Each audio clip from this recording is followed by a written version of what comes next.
بسم اللہ الرحمن الرحیم۔ سوال آیا ہے کہ فرض کو پڑھنے میں اور سنت نماز کو پڑھنے میں کیا فرق ہے، اور اس کی مکمل وضاحت کر دیں اس مسئلہ کی۔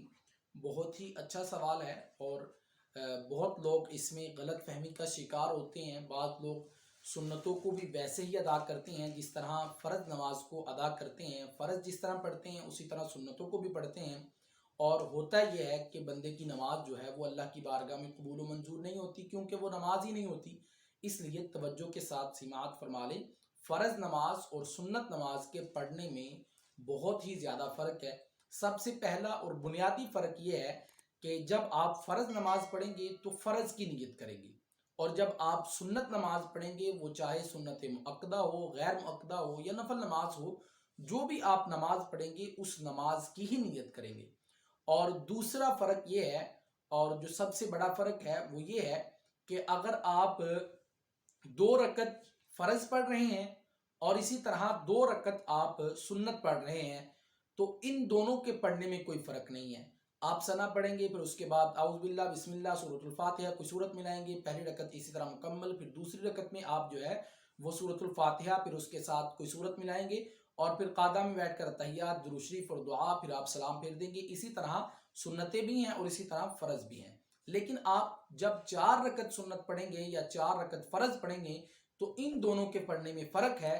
وہ فرق یہ ہے کہ اگر آپ 4 فرض پڑھ رہے ہیں تو اس میں آپ پہلی 2 رکعتوں میں سورۃ فاتحہ کے ساتھ سورت ملائیں گے، لیکن جو دوسری 2 رکعات ہیں فرض نماز کی، جیسے عصر کے فرض ہیں یا عشاء کے فرض ہیں، تو ان میں آپ دوسری 2 رکعات میں سورۃ الفاتحہ کے ساتھ سورت نہیں ملائیں گے۔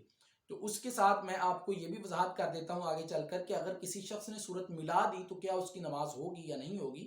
سب سے پہلے یہ مسئلہ واضح ہو جائے کہ فرض کے بعد سورۃ الفاتحہ کے بعد سورت نہیں ملانی 2 رکعتوں میں، دوسری 2 رکعتوں میں، پہلی 2 رکعتوں میں ملانی ہے، اور اسی طرح جو سنت ہے اس میں دوسری 2 رکعات میں بھی سورۃ الفاتحہ بھی پڑھنی ہے اور اس کے ساتھ کوئی سورت بھی ملانی ہے۔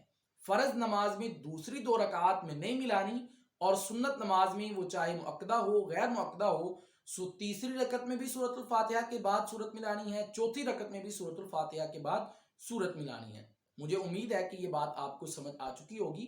اور اس کے بعد بعض لوگ یہ سوال کرتے ہیں کہ اگر کسی شخص نے فرض نماز میں تیسری رکعت میں یا چوتھی رکعت میں سورت کے بعد سورت ملا دی ہے تو کیا اس کی نماز ہوگی یا نہیں ہوگی؟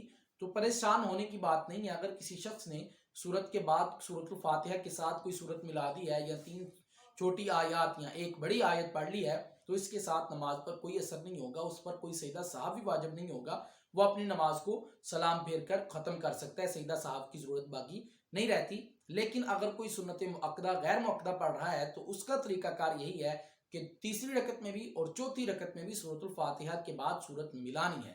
اللہ تبارک و تعالیٰ سے دعا ہے کہ اللہ تبارک و تعالیٰ ہم سب کو دین کو سمجھنے کی، پھر اس پر عمل کرنے کی توفیق عطا فرمائے۔ ویڈیو اچھی لگنے کی صورت میں اس ویڈیو کو لائک کریں اور دوست احباب تک لازمی شیئر فرمائے۔ ملتے ہیں نیکسٹ ویڈیو میں، تب تک کے لیے السلام علیکم ورحمۃ اللہ وبرکاتہ۔